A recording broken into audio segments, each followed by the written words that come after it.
work for Practical Action.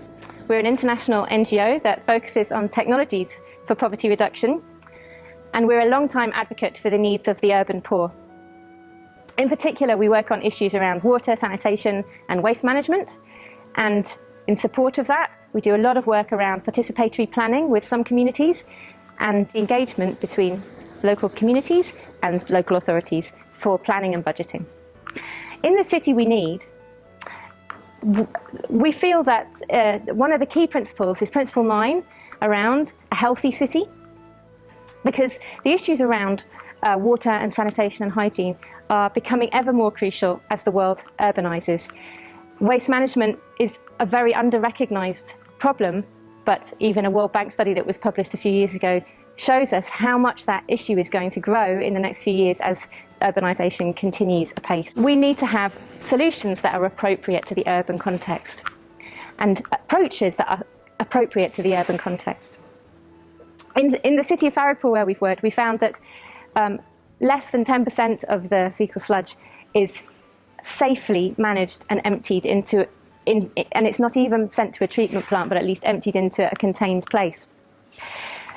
What we've come up with is a system where we need to involve not only the municipality, but also the informal pit emptiers who are actually doing the bulk of the pit emptying, especially in low-income and informal settlements where it's difficult to reach those pits and where it's difficult to empty them. And often that's done manually. What we need is to improve the system of how the pits are emptied, because at the moment it's not done safely. It's not a dignified form of work. But with new technologies, with better systems and with incentives that can create the right system for pit emptiers to take their waste to an appropriate dumping place, then the whole system can improve and the health of a lot of those poor communities will improve dramatically. We've also worked, for example, on water management issues. In Nairobi, five or more years ago, the City Water Corporation found that at least 50% of its water was going unaccounted for. 50% of water that went into the pipe they were not able to charge for that. Partly that was leaks of old pipes, but it was also because they were not supplying water into informal settlements. They felt they couldn't build any infrastructure within those settlements. And as a result, informal water vendors were tapping into the pipes and stealing the water effectively, because there was no other way that people could access clean water. So eventually, what was needed was an agreement between the water company and the informal water vendors in these settlements, that they could set up meter chambers on the edges of the settlements so that water vendors could legally take the water, but it would be a better quality water. They would get support from the water company to improve the pipes and the storage that they had. And the water company offered them a lower price for the informal settlements. So it was a win-win situation for everybody.